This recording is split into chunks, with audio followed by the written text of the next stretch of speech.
and took a long swallow of the cool drink. The way she was feeling, it probably should have been a mint julep at the very least. Maybe even straight bourbon. If the ominous tone of the letter she held was any indication, she had a feeling she was in for the fight of her life. Intuitive as always, Sarah picked up on her mood. "Dear, if you don't mind my saying so, you look a mite peaked. Is it the weather or is something wrong?" Tina shook her head. Grandmother Sarah regarded her critically. "Your nose is growing, child. Fibbing is not becoming." "I didn't say a word." "Exactly." "Okay, there is a problem, but it's nothing for you to worry about." Sarah's eyes narrowed and she retorted spiritedly, "Of course it is. I'm your friend, aren't I? If something has you all in a tizzy, then the rest of us certainly want to help." Tina didn't have the heart to explain that the rest of them were the problem. Grandmother Sarah was only the tip of the iceberg.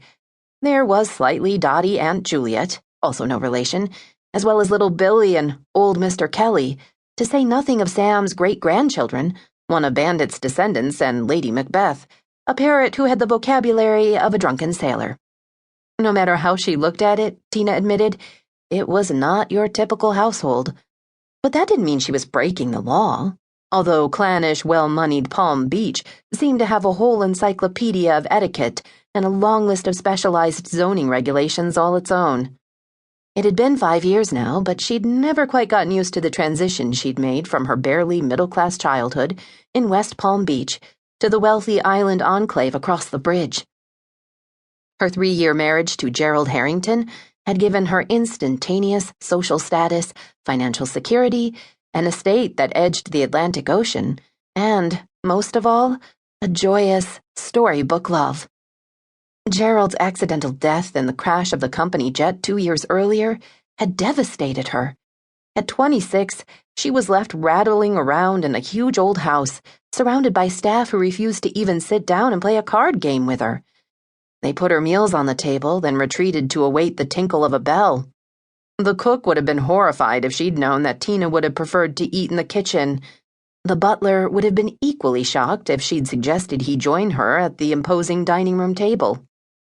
As a result of their stuffy sense of station, she'd been faced with an intolerable loneliness at the end of every long, tiring day she spent at Harrington Industries. Then a year ago, just when she'd thought things were at their bleakest, Grandmother Sarah, Aunt Juliet, and the rest had come along needing the kind of assistance and friendship she could easily offer. Now she felt as though her life were worth living again. No one was going to take that away from her. "You got another one of those letters, didn't you?" Grandmother Sarah said, her sharp gaze falling on the paper that Tina had tossed defiantly on the table. "Yes," she admitted, reluctantly conceding that there was no point in denying the obvious. "Who's this one from?" "The state." My. He is pulling out the big guns, isn't he?"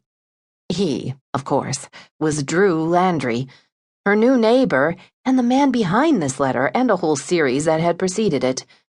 The man was attacking her way of life with tactical efforts worthy of a Marine commander and the persistence of a pit bull.